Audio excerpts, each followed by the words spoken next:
एक गए ठीक है, चलो। 2.5 महीने में ये 5वीं बार इस जगह पर आ रही है। मार्च महीने के 15 से 25 के बीच में मैं 2 बार 3 बार आया था। कभी आपने देखा ये टर्मिनस का platform number 8, platform number rule number अपना रेलवे लाइन 8 नंबर की 9 नंबर की, वहां पर ये बांग्लादेशी माफियाओं ने अड्डे बनाकर रखे थे। पहले फेज में वो हटाए गए, अभी यहाँ पर कार्रवाई शुरू है। मैं मुंबई की पुलिस को, रेलवे पुलिस फोर्स और मुंबई रेलवे के अधिकारियों को मुंबई कर की ओर से धन्यवाद देता हूँ। तो 1.5 करोड़ मुंबई कर के लिए ये बांद्रा टर्मिनस आने जाने भी नहीं मिलता था। जो बांग्लादेशी मुस्लिम माफिया, लेन माफिया, भू माफिया, अब ये टर्मिनस विकसित किया जाएगा। यहाँ से लगभग 50 और एडिशनल ट्रेन छोड़ने की व्यवस्था होगी। और मुझे विश्वास है कि जो इसके पीछे 1.5 फुट अंतर पे रहने वाले ठाकरे सेना के नेता, वो जिहाद वाले नेता, जो इन्होंने कल गुंडों को भेजा था, वहां तक मुंबई की पुलिस पहुंचेगी। और जो ये मुंबई सरकार रेलवे टर्मिनस रोक रहा है, जो बांग्लादेशी माफिया मुस्लिम गुंडों को भड़काने का प्रयत्न करे, वहां तक हम जरूर पहुंचेंगे। पुलिस के ऊपर पत्थरबाजी हुई और भड़काने की कोशिश किया जा रहा है।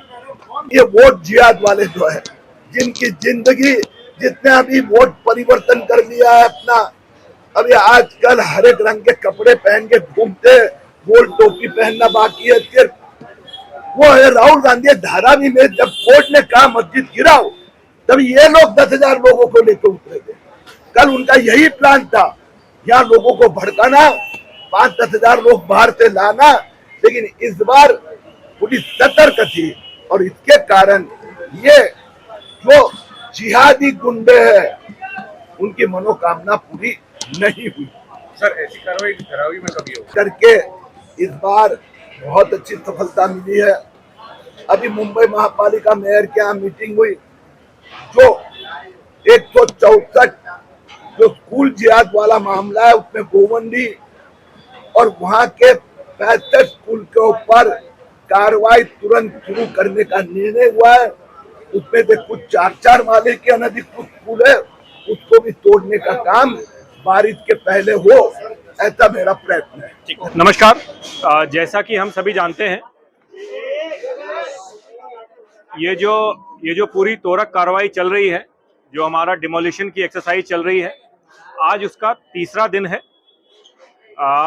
हमने आपको पहला दिन भी इसी समय एक स्टेटस अपडेट दिया था, सेकेंड डे भी स्टेटस अपडेट दिया था। आज की जो अपडेट है उसके हिसाब से आज तीसरा दिन है और हमने देखा कि बिना अवरोध के, बिना रोक टोक के हमारी ये डेमोलिशन एक्सरसाइज जो है वो जारी है। आज तीसरा दिन है और अब तक ऑलमोस्ट 85% हमने डेमोलिशन का कार्य पूरा कर लिया है।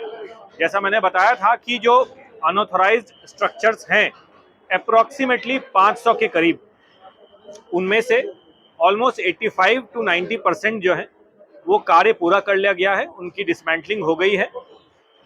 यहाँ 2-3 मुख्य बातें हैं जिसको ध्यान देने की जरूरत है। एक कि शाम में डिसमेंटलिंग और डिमोलिशन का कार्य भले ही कम हो जाता है, बंद हो जाता है, लेकिन रात भर ऑलमोस्ट 300 के करीब स्टाफ यहाँ डेप्यूटेड थे।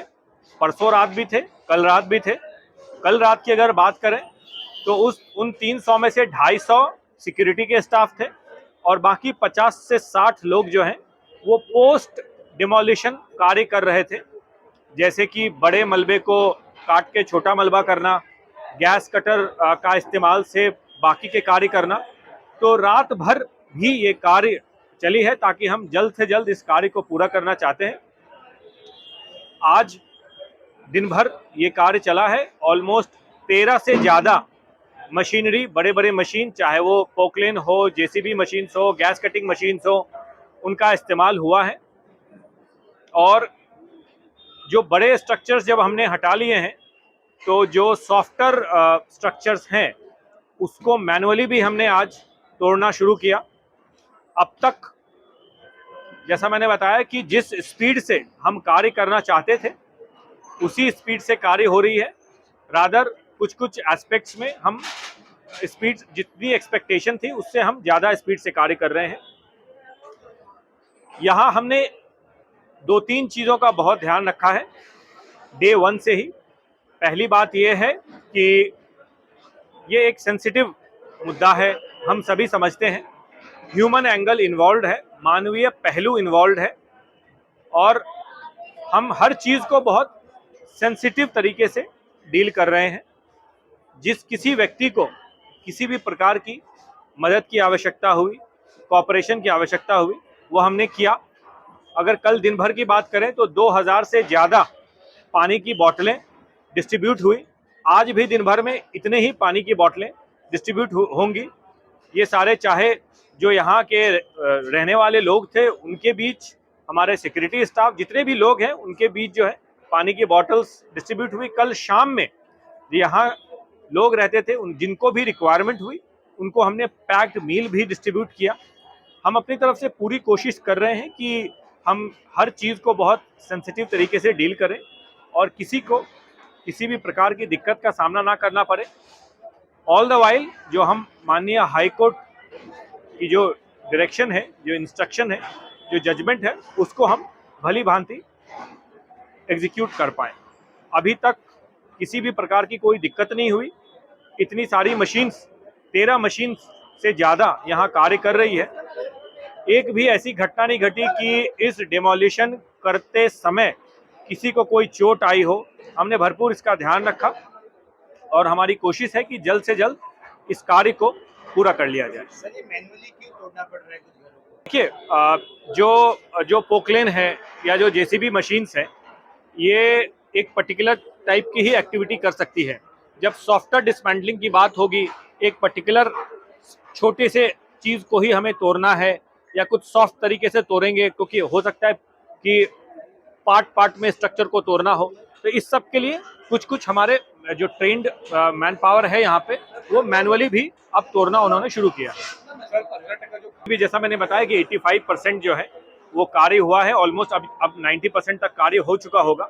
बाकी 10% में कुछ स्ट्रक्चर हैं, किसी स्ट्रक्चर के पार्ट बचे हुए हैं और बाकी जो है, जैसा मैंने बताया कि अगले 2-3 दिन जो ये पूरा डेब्रीज है यहाँ पे, उनको भी टैकल किया जाएगा कि किस प्रकार से डिस्पोज करना है, कैसे इसको मैनेज करना है। जहाँ तक मैन पावर की रिक्वायरमेंट की बात है, हमारी मैन पावर की जो डिप्लॉयमेंट है वो सिमिलर रही है डे 1, डे 2, डे 3। यस्टरडे हमने देखा कि करीब 1200 के करीब मैन पावर का डिप्लॉयमेंट था, जिसमें 500 जो थे हमारे सिटी पुलिस थे, 250 आरपीएफ थे, 200 जीआरपी थे और बाकी जो है वो हमारे रेलवे के वो स्टाफ हैं जो डिसमेंटलिंग और पूरा काम मैनेज कर रहे हैं। आज भी जो नंबर्स हैं वो सिमिलर ही है। ऑलमोस्ट 1100 के करीब लोग आज भी हैं, जिसमें से 200 से 250 हमारे रेलवे के स्टाफ हैं जो पूरा डिसमेंटलिंग का कार्य कर रहे हैं। उसमें मशीन ऑपरेटर्स और बाकी सारे स्टाफ हैं और गैस कटर्स, अलग अलग स्क्वाड हैं और अलग अलग एक्टिविटी में वो जो है इंश्योर कर रहे हैं कि सारा कार्य जो है जल्द से जल्द पूरा किया जाए।